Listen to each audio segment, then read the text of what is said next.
Take me out to California. Hi everyone, so I thought I would let you into my office. Look how wonky this looks. Oh god, there could be a catastrophe soon. My shelf could just crash down. Oh well, that's because I do like books. I am a book nerd. But I thought I'd let you in my office today and just have a chat with you about some stuff. And the stuff that I would like to chat to you about is the coronavirus. Yep, you've heard a lot about it, right? You heard about this coronavirus lark. So it was kind of a bit of a running joke with a couple of friends of mine, because I may have spoken about it on this channel, but I tend not to watch the news, or only when I'm in my best mindset do I watch the news and know what's going on. I just don't feel the need to, because the news is there to scare us, it's there to sell stories. In fact, in journalism they will say, if it bleeds, it leads. If it bleeds, it leads. What a miserable mindset, thought process. But if it's a miserable, horrible story, then that is going to be the story that gets the most traction in media outlets, because us as the newspaper, magazine buying public, that's what we will gravitate towards. Because if we're scared, we want to know, that fear, that buzz, that drama, we all kind of get addicted to it and crave it. So when there's something like this going on, where it's this massive big epidemic or pandemic, it's pandemic, isn't it? Then we want to consume and read about it and all that kind of stuff. Now for ages I wasn't really talking about it, because I wasn't reading and seeing the news, and my friends were laughing at me. And my dad, who works in the oil industry, he's in health and safety, was sending me endless stuff about the coronavirus, and he tends to send me one of two things: stuff about the coronavirus, actually one of three things: coronavirus, Brexit, or car crashes and anything to do with just telling me to be careful. And I'm like, Dad, seeing other people's tragic car crashes is not going to make me drive any differently. I'm driving just fine, but that's, I guess he's trying to protect me and all that. So he would be the person that sent me all of my coronavirus info. And so yeah, it's just an interesting thing I want to talk to you about, because I've always tried to stay clear of that kind of stuff, because I think it's fear porn, and it is intended to make us consume, to get us to get in line, to all of these things. Now that does not mean that I don't think there is risks to certain people. This is not me saying don't care at all.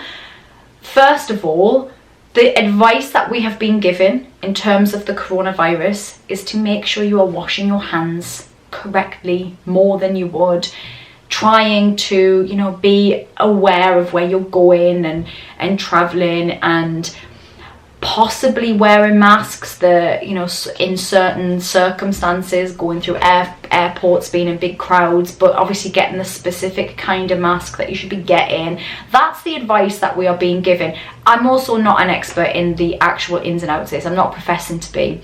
The video that I wanted to do with you guys is really about our mindset surrounding this stuff, and especially as a parent, you become worried and concerned. And we as a family, we went away to Lanzarote.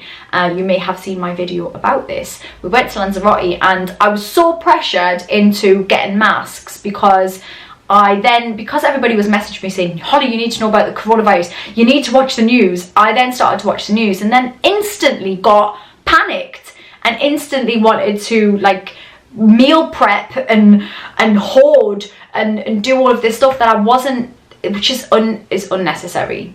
And this is my concern when it comes to this stuff, that we suddenly get into this mad panic, and then we judge each other on our reactions to it. In fact, I was speaking to my sister this morning about this in a Facebook group to her. There'd been a big, people kicking off because people had been basically prepping for the end of the world and bulk buying pasta and toilet roll and all that stuff. And there was a bit of an argument to and fro on this Facebook page. And so me and my sister were talking about it this morning. We were saying, look, we gotta lack judgment on each other, right? The people that are prepping and bulk buying stuff, we don't know their circumstances, we don't know their situation or their fears or their triggers or their worries. We don't know what they've been through.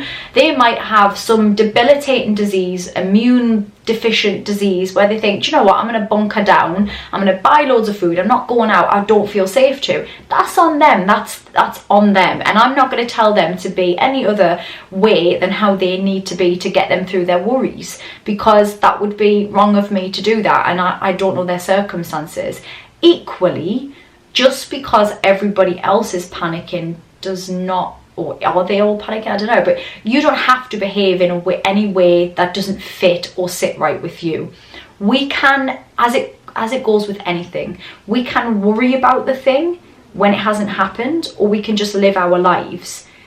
There is 0 point me sitting here now worrying that I'm going to get the coronavirus because some people have the coronavirus. Because equally I could sit here worrying that I'm going to get cancer, or I'm going to get something else, or I'm going to get knocked down by a car. And in doing that, all I'm doing is making my right now, where I'm just sat in my office, where my biggest concern is that I need to go for a wee and that my shelves might fall down. But even that, no point worried about it right now. They look sound right now, probably. And I can wait to go to the toilet, so that's fine.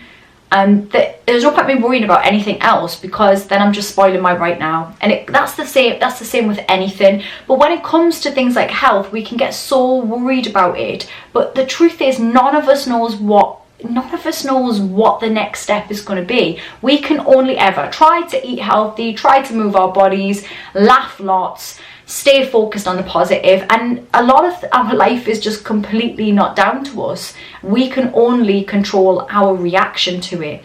Now, my reaction to the coronavirus is this: let's be sensible, wash our hands. Let's, possibly consider not being in big crowds as much as we might have before, but not obsessing over it. If you still want to go to the football, or you want to go traveling, just be sensible, listen to what the advice is out there.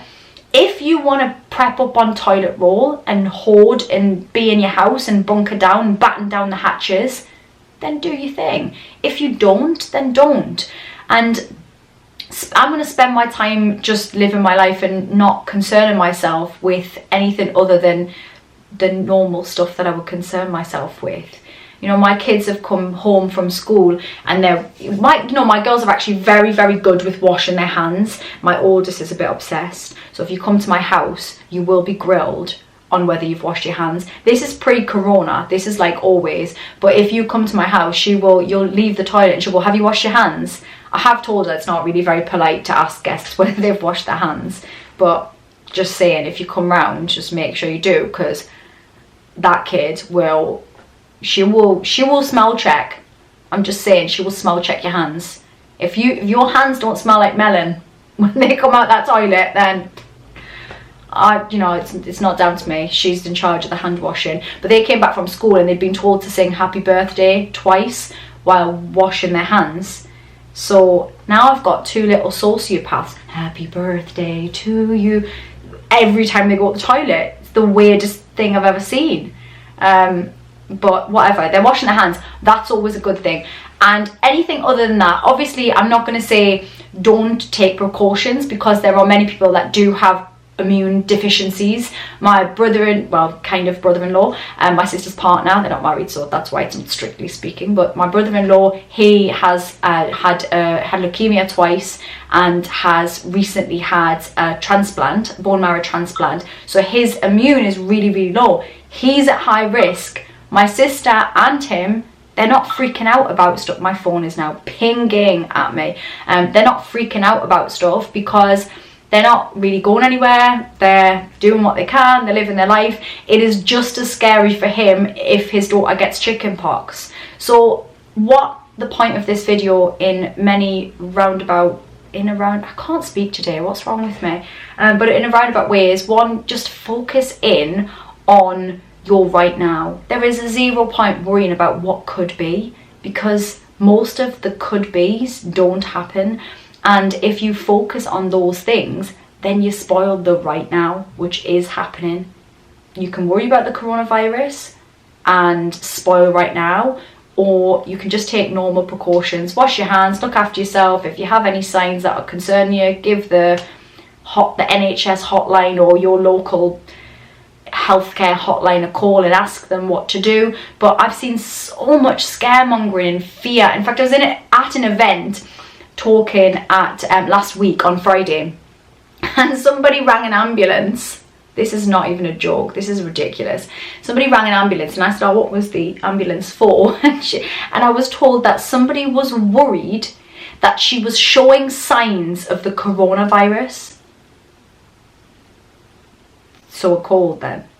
She had a cold. What? And what it turned out to be was a panic attack. No doubt brought on by the fact that everybody was telling her she had the coronavirus. I mean, come on, people. Let's get some sense. I don't know what that is. What am I doing?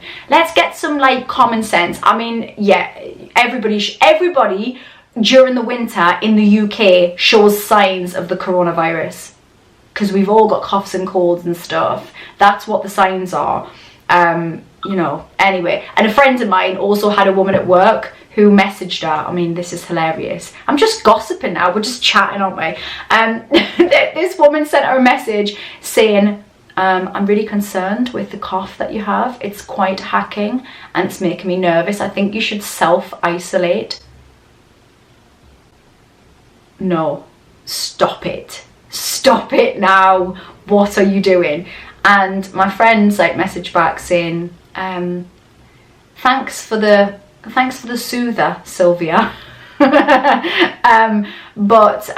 No, I've just got a normal cough. I won't be self-isolating. You know, people are having to like justify, or you know, there was speakers at the event I was at on Friday, and they were like, they had a bit of a cough, and they were like having to say to the audience, look, I've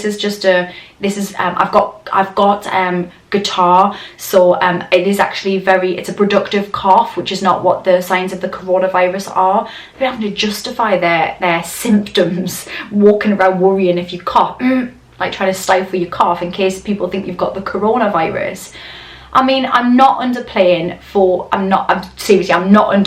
that if somebody gets that and they've got a low immune, it's bad. So is flu. So are a lot of things. I'm not underplaying that at all. So don't come for me, okay? Don't come for me. But what I'm saying is, let's get some perspective. Let's try to remain calm. Let's not, you know, let's take sensible precautions, but let's not stress ourselves out, because for some people, something like this can consume their everyday. And those of you that do find that you have an anxious disposition, this is awful for you, and I'm going to suggest that you switch off the news. If you are a person that this kind of thing triggers you, oh, my chair's squeaking. Stop now. Weird. If you're a person that does find that you get quite sucked into stuff like this and it makes you feel anxious, then turn the news off. Like I say, I don't even watch the news, and I'm still getting the news. You will have someone out there like my dad Brian. You'll have your own Brian that wants to tell you what's going on anyway. You can't go anywhere without somebody talking to you about the coronavirus. You'll get the information that you need, believe me, and you don't need any more than that, because you just don't. And I want you to be happy and feel good, and thinking about death and ill health, it's not the one, my friends. All right, so this is my thoughts on the coronavirus right now. Yeah, let me know your thoughts, and just be happy. Prep if you want to prep, don't prep if you don't want to prep. And if you want to sing happy birthday twice like a sociopath while you wash your hands, go do that as well. And I will not judge, but I will call you a sociopath and laugh. But that's alright, because that's my prerogative. Did this video even make sense? I don't even know. But I'm here with my squeaky chair, kneading away with a wonky shelf, and just thought I'd chat to you like a couple of pals that we are. That's it. Peace. Take me out to California. Take me out.